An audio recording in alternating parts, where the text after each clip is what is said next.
Hello everyone, how are you doing? Satiel here and welcome back with another quick tutorial.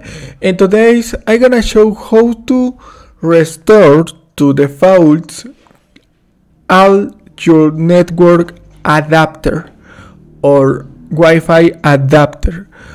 Go to the start menu and type network reset and hit enter.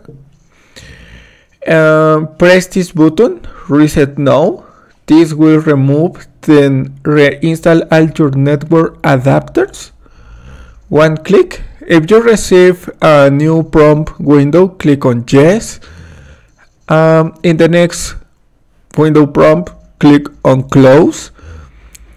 To apply the change, go to the start menu and select power off button and click on restart. And wait a moment.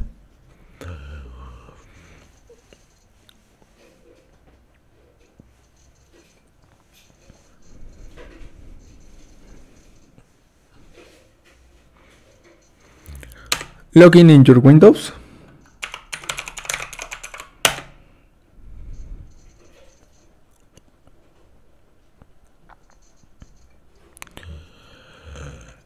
If you've received a new prompt, you select the best option for you. In my case is no. And thanks for watching. Don't forget to subscribe and see you in the next tutorial. Goodbye.